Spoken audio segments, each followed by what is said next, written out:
बात करने वाले हैं इन्वेस्टमेंट सीरीज़ के पार्ट 2 के बारे में। तो आज हम लोग देखेंगे इन मैजिक फार्मूला और उसके बारे में हम लोग डिस्कशन करेंगे। ये मैजिक फार्मूला कहाँ है, क्या है, कहाँ से आया है और क्यों इसको लोग यूज़ करते हैं as a standard format for investment. तो चलिए हम लोग ये वीडियो स्टार्ट करते हैं। अगर आपको वीडियो पसंद आ गया तो लाइक कर लीजिए, शेयर कर लीजिए, सब्सक्राइब कर लीजिए मेरे चैनल को। थैंक्स फॉर वॉचिंग और लेट्स कंटिन्यू। तो ये मैजिक फार्मूला क्या है मैं आपको ऊपर दिखा देता हूँ।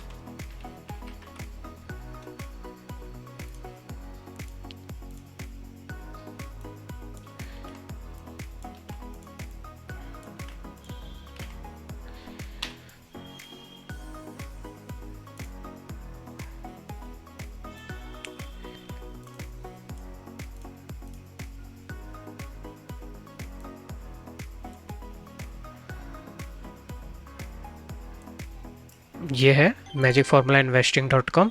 यहाँ पे अगर आप जाओगे तो एक बहुत बड़ा ऑथर है ये जो ग्रीन बेल्ट, जो कि इन्वेस्टमेंट पे बुक्स लिखे हैं बहुत सारे। इनका बुक का नाम है कॉमन सेंस और ये बहुत अच्छा बुक है। और एक और बुक है जो है the little book with that bits the market. Little books that bits the market में बस यही बोला गया है कि अगर एक इन्वेस्टमेंट, अगर एक स्टॉक अगर उसको अच्छा परफॉर्म कर रहा है, अगर उसका पी रेशियो एक पॉइंट पर्टिकुलर पॉइंट से कम है, अगर उसका रिटर्न ऑफ जो अर्निंग्स है वो इतना परसेंटेज से हायर है, तो और ये लॉन्ग टर्म में अगर हो रहा है तो वो एक पोटेंशियल मल्टीबैगर है। तो उसके बेसिस पे इन्होंने एक फार्मूला क्रिएट किया है जो कि ऑब्वियसली इंडियन मार्केट के लिए नहीं है, ये डाउ जोन्स और SP 500 के लिए है। उसमें देखिए आप कैसे दिखाया हुआ है। पहले पूछते हैं कि कितना नंबर ऑफ स्टॉक्स, अब कौन से वाले में जाना चाहते हैं। 50 मिलियन से जो ऊपर का जिसका मार्केट कैप हो 30 मिलियन के आसपास, यहाँ पर गेट स्टॉक्स करेंगे तो ये आपको यहाँ पे बता देगा आपको क्या क्या स्टॉक से लिस्ट आउट कर देगा। हम लोग स्टॉक स्क्रीनर पे इस पे जाते हैं, ठीक है।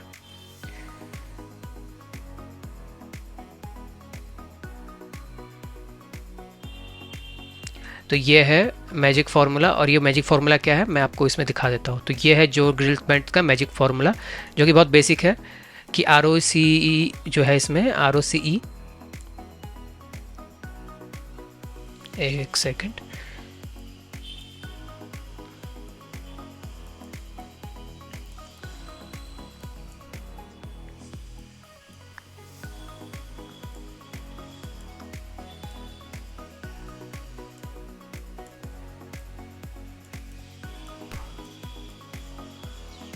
यहाँ पर ध्यान दीजिए।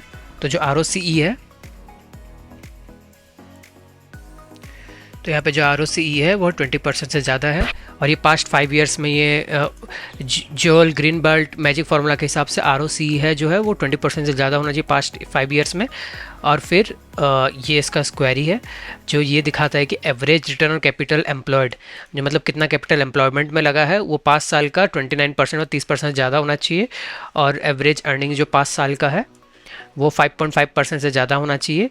मतलब ये परसेंटेज, ये आप इसको टिक कर सकते हो अपने हिसाब से, पर ये एक्चुअल में जो मैजिक फार्मूला ये बेस्ड करता है कि अगर 5 साल में 5.5% से ज़्यादा रिटर्न है तो ये गुड है। और फिर मार्केट कैपिटलाइजेशन 1500 के ऊपर होना चाहिए, मतलब ये मिड स्मॉल कैप में 1500 के ऊपर होना चाहिए, या ये करोड़ में हो सकता है, ये पॉइंट्स, या फिर मिलियन डॉलर्स में हो सकता है। और रिटर्न इक्विटी हमेशा 24% से ज़्यादा चाहिए। तो यहाँ पे इन्होंने ज़्यादा वेटेज रिटर्न ऑफ इक्विटी पे दिया है। ऑल्सो मैं यहाँ पे कुछ चीज़ ऐड करना चाहूँगा। अगर आपको स्टेबल चाहिए तो आप लार्ज कैप में जा सकते हैं, जो कि 5000 करोड़ के ऊपर के स्टॉक्स हैं। और लेकिन हम लोग इसमें बस स्मॉल कैप में फोकस करेंगे। तो यहाँ पे जो है 29% है, ये और इसमें हम लोग कुछ एक चीज़ ऐड करेंगे कि हम लोग उसको थोड़ा ट्विक करने की कोशिश करेंगे कि जो PE रेशियो है, प्राइस टू अर्निंग्स, वो ग्रेटर देन 15 होना चाहिए, 15% से ज़्यादा होना चाहिए। और फिर ऐसे ही ट्विक कर रहे हैं, और वो 52 वीक्स एंड 52 वीक्स हाई होना चाहिए, 52 वीक्स हाई होना चाहिए।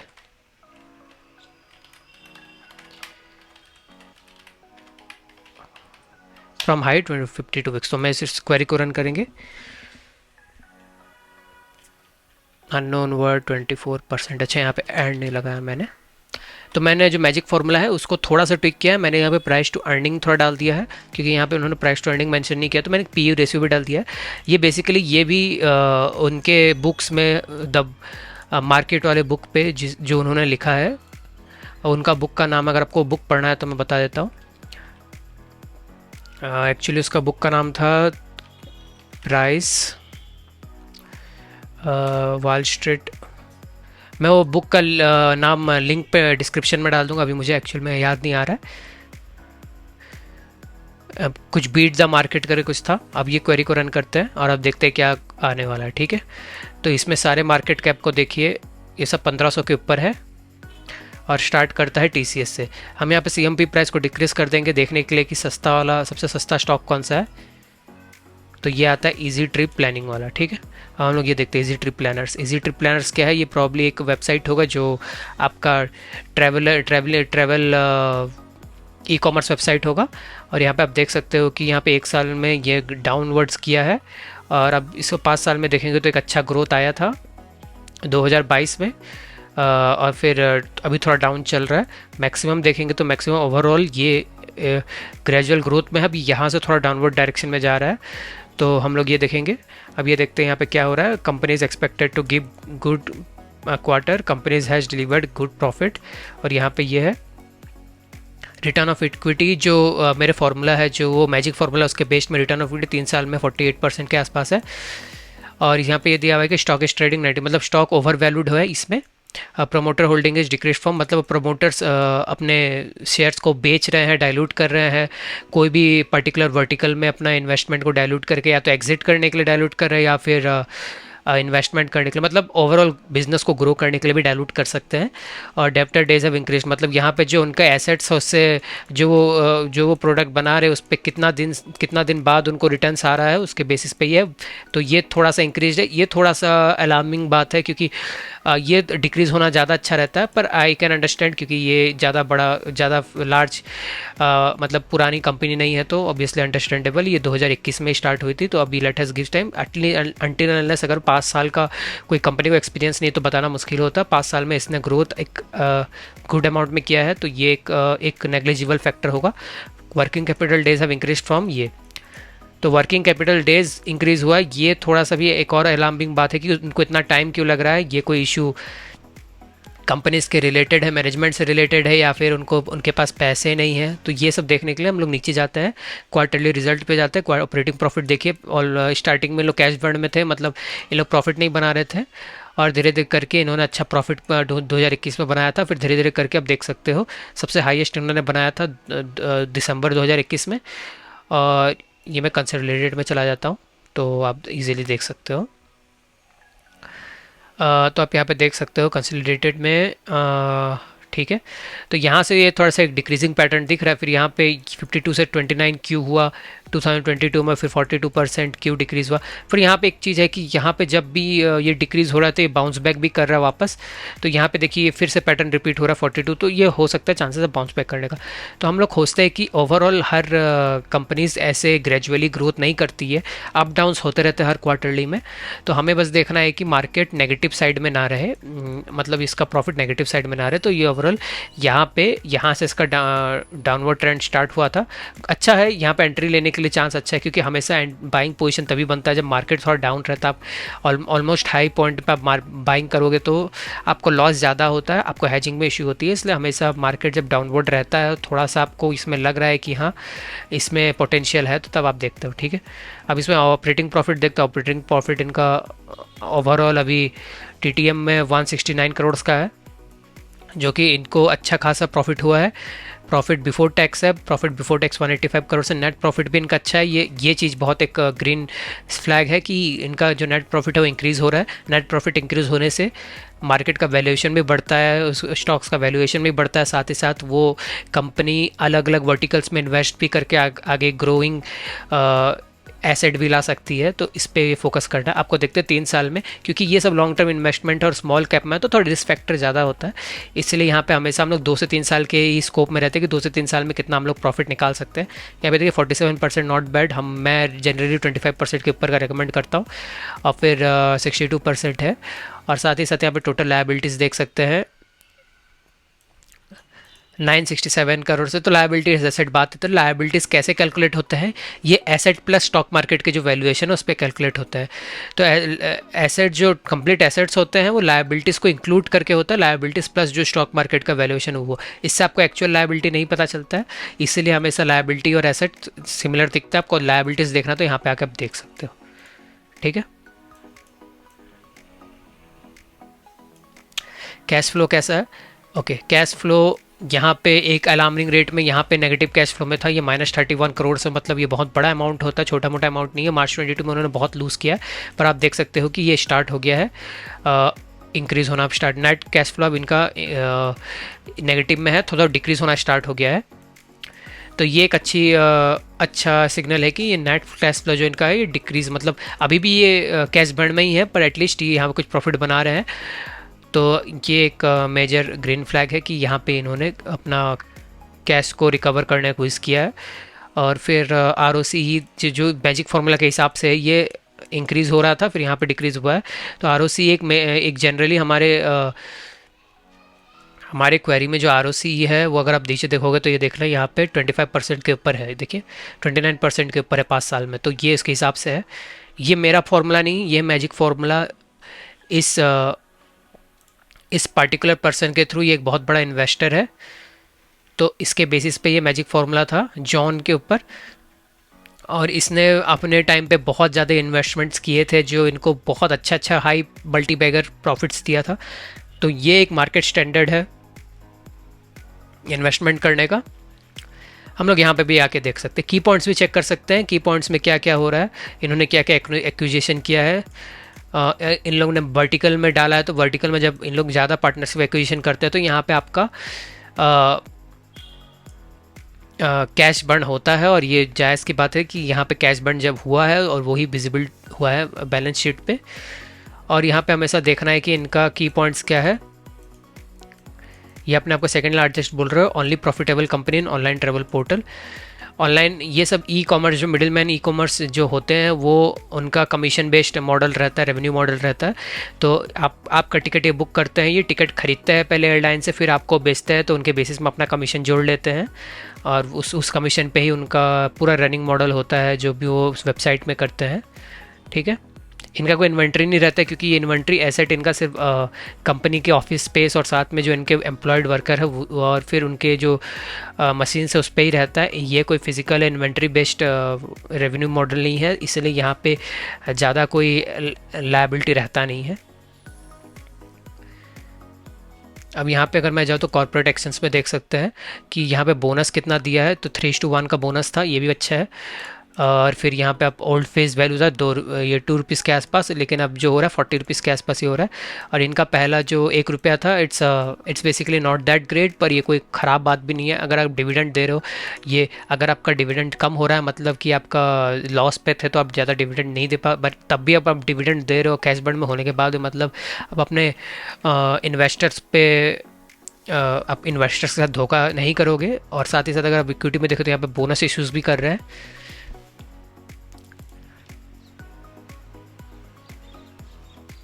तो ओवरऑल एक मिड रिस्क, मैं इसको एक मिड रिस्क कैटेगरी में इसको बोल सकता हूँ कि हाँ ये मिड रिस्क कैटेगरी का एक स्टॉक हो सकता है।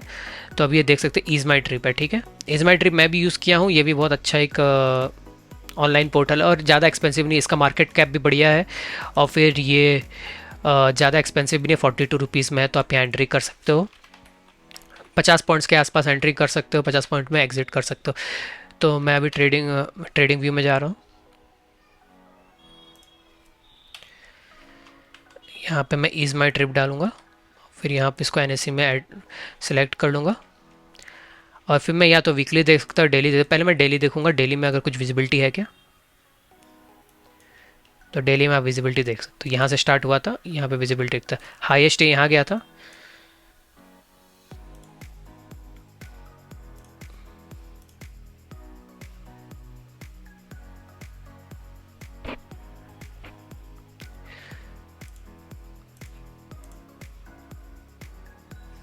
ये है इसका भी, ये बन गया इसका, ठीक है, ये बन गया इसका जोन जो कि रेजिस्टेंस जोन है। अब हम लोग देखेंगे कि इसमें आपको सपोर्ट कहाँ मिल रहा है। मैं क्लियरली देख सकता हूँ यहाँ पे डिस्ट्रीब्यूशन हो रहा था इस एरिया में। इस एरिया में डिस्ट्रीब्यूशन होने के बाद इस एरिया में एक्यूमुलेशन होने के बाद ये मार्केट जंप कर गया। फिर यहाँ पे एक एक्यूमुलेशन रेंज था जहाँ पे ट्रेडर्स एंट्री किए थे, रिटेल ट्रेडर्स मोस्टली। और फिर इस एरिया में यहाँ पे एंट्री किए। यहाँ पे एंट्री करने के बाद यहाँ पे फिर एक लास्ट सेलिंग प्रेशर आया। फिर यहाँ पे एक बड़े प्रोमोटर्स ने बाइंग प्रेशर लाए और फिर उसके बाद से ये शूट हो गया। ठीक है,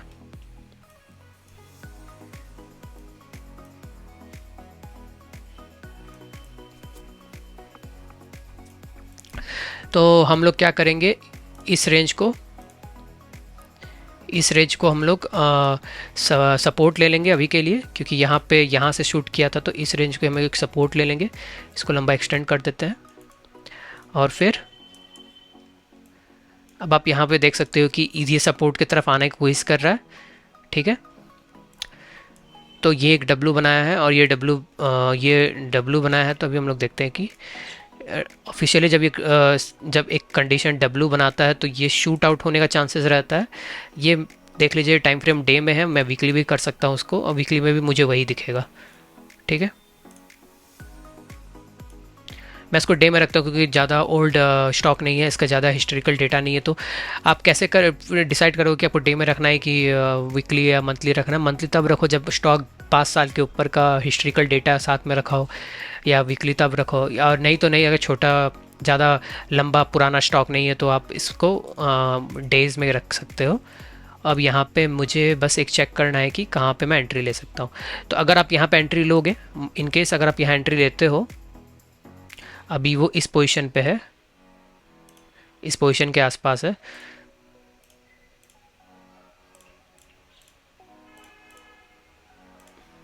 इनकेस यहाँ पे एंट्री लेते हो तो कितना कम को टारगेट रखना है,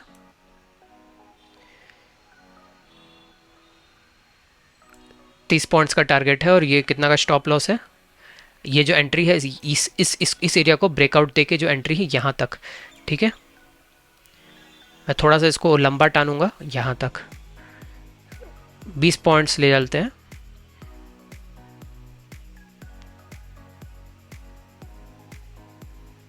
बीस पॉइंट्स का लॉस ले सकते हैं और इसको छोटा कर लेते हैं। और फिर 50 60। ठीक है, ज़्यादा ग्रेडी नहीं होंगे, अराउंड 3.5 या फिर 4 के आसपास, 1:4 के आसपास हम लोग इसको टारगेट ले लेंगे। एग्जैक्टली 1:4 के आसपास टारगेट ले लेंगे। यहाँ पे एक लाइन खींच देते हैं, तो ये 123 के आसपास हम लोग टारगेट रखेंगे अगर इसमें एंट्री लेंगे तो। और स्टॉप लॉस रखेंगे अराउंड यहाँ पे, स्टॉप लॉस जो है वो रहेगा यहाँ पे, जो कि है 23 रुपीज़ के आसपास। ठीक है, तो आप अगर गवाओगे तो 23 रुपीज़ मतलब 20 रुपये के आसपास आप लॉस करोगे पर स्टॉक पे। और आप अगर प्रॉफिट करोगे तो अराउंड 1:4, जो कि है अराउंड 80 पॉइंट्स के आसपास आप प्रॉफिट करोगे। तो 20 80 मतलब 60 का आपका नेट ओवरऑल टारगेट रहेगा। ठीक है,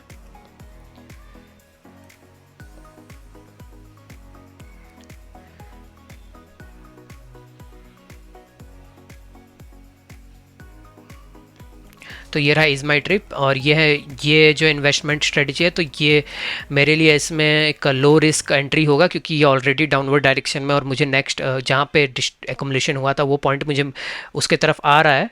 तो आप वेट कर सकते हो कि यहाँ पे आए तो यहाँ से भी बाइंग कर सकते हो, आप वेट कर सकते हो, चाहे तो यहाँ पे आके यहाँ से भी बाइंग कर सकते हो। फिर आपकी मर्जी, अगर आप बाइंग करते हो तो ट्रेल स्टॉप लॉस को ट्रेल करना 20 पॉइंट्स डाउनवर्ड्स।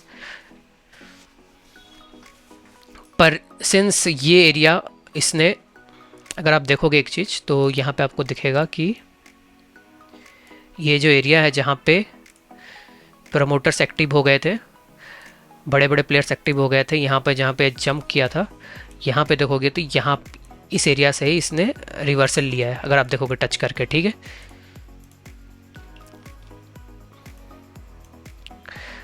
तो आप पोजीशन अगर यहाँ बनाओगे तो आपका टारगेट यहीं रहेगा और आपका स्टॉप लॉस यहाँ रहेगा।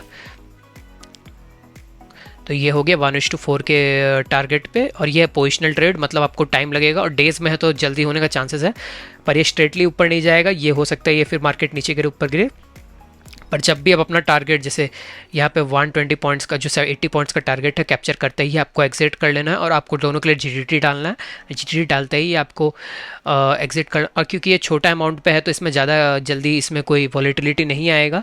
हाँ, मार्केट के मिड मिड कैप स्टॉक है तो हो सकता है मोमेंटम थोड़ा बना रहे, और अगर वो केस है तो फिर आपको इसमें प्रॉपर एसएल लगाना पड़ेगा और जीटीटी लगा के आपको ट्रेड लेना पड़ेगा कि आपको कहाँ एग्जिट करना है।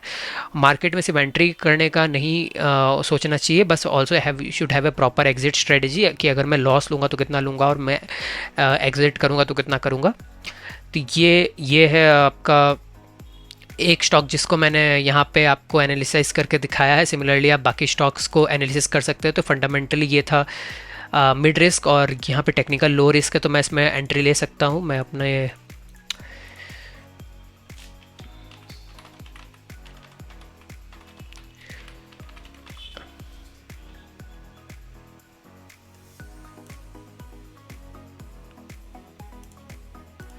अपने स्टॉक में इसमें एंट्री ले लूँगा, और आप बाकी स्टॉक्स भी यहाँ पे देख सकते हो, इंडियन एनर्जी, कैस्ट्रॉल। तो ये सब आपके, क्योंकि आपका बजट में हो, जैसा भी बजट में हो उसके हिसाब से आप ले सकते हो। आप हायर साइड में भी जा सकते हो।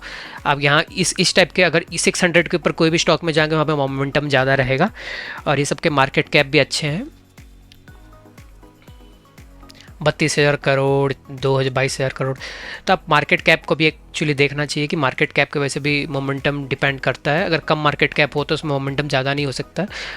और आपको मैं बता दूं कि अगर वो 5,000 करोड़ के नीचे है तो मार्केट कैप उसको स्मॉल कैप में कंसिडर करेंगे। 5,000 to 10,000 तक का है तो उसको मिड कैप है, और 10,000 के ऊपर, 10,000 करोड़ के ऊपर जितना भी स्टॉक्स है वो सारे लार्ज कैप में आते हैं, और large cap is more stable stocks consider किया जाता है। अगर आपको सच्ची में प्रॉफिट बनाना है तो आपको बेट लेना पड़ेगा स्मॉल कैप और मिड कैप में ही। और ये सारे स्टॉक्स आप ऐसे ही एनालिसिस कर सकते हैं। यू मैजिक फार्मूला ये मैं पेस्ट कर दूंगा, अगर आपको चाहिए तो इसको ये वीडियो को पॉज करके इसको ले सकते हो, इसका स्क्रीनशॉट ले सकते हो, या फिर आप यहीं से टाइप कर सकते हो। और फिर अगर आपको ये वीडियो पसंद आया तो लाइक करिए, शेयर करिए, सब्सक्राइब कर लीजिए। एक और अपडेट देना चाहूँगा कि मैं अपने एआई वाले बेस्ड पे जो स्टॉक एनालिसिस चल रही है उसमें मैंने अभी स्टॉक को मैं निकालना स्टार्ट किया हूँ। तो उसमें कम से कम 15-20 स्टॉक मैं पहले निकालूंगा, फिर उसमें से मैं आपको बताऊंगा कैसे मैं एआई वाला जो स्टॉक स्क्रीन किया था मैंने, उसमें से कैसे मैं इन्वेस्ट करने वाला हूँ। वो सारा स्टॉक्स प्रॉब्ली स्मॉल कैप होगा, कैसे उसमें मैं बैटिंग लेने वाला हूँ। इसको मैं बैटिंग इसलिए बोल रहा हूँ क्योंकि small cap is really risky. आप मार्केट में बोल नहीं सकते हो, पर आप एक प्रोबेबिलिटी में जा सकते हो कि आपके जो भी पैरामीटर्स अगर वो टिक कर रहे हैं तो आप उसमें एक निवेश ले सकते हो, आप उसमें एंटर कर सकते हो कि हाँ चलिए ये टिक है और ये इंडस्ट्री में समझ रहा हूँ। इंडस्ट्री के बारे में नॉलेज होना भी बहुत ज़रूरी है। अगर आपको इंडस्ट्री के बारे में ज़्यादा नॉलेज नहीं है तो स्टॉक पे ज़्यादा फोकस मत करिए। थोड़ा सा भी अगर इंडस्ट्री के बारे में नॉलेज है तो आपको पता होना चाहिए कब एग्जिट करना मार्केट से, कब एंट्री करना है। और मैं वो वीडियो बनाऊंगा नेक्स्ट पार्ट में जहाँ पे मैं एआई वाले स्टॉक्स पे डायरेक्टली मार्केट में एंटर करूँगा। और अभी आप देख सकते हो कि निफ्टी थोड़ा सा डाउनवर्ड डायरेक्शन में चल रहा है, तो उसको let the market do it's correction. वो करेक्शन एक बार कर लेगा और फिर वो उसी रेंज पे 200-400 पॉइंट्स अप डाउन होने लगेगा, तब हम लोग एंट्री लेंगे। और अगर आपको वीडियो पसंद आया तो लाइक कर दीजिए, शेयर कर लीजिए, सब्सक्राइब कर लीजिए। अगर आपको डीमैट अकाउंट खोलना है तो डिस्क्रिप्शन में दोनों के लिंक है। अगर आपको ट्रेडिंग व्यू चेक करना है तो ट्रेडिंग व्यू का भी लिंक डिस्क्रिप्शन में है, जाके चेक कर सकते हैं। और थैंक्स फॉर वॉचिंग। मिलते हैं अनदर वीडियो में, तब तक के लिए जय हिंद।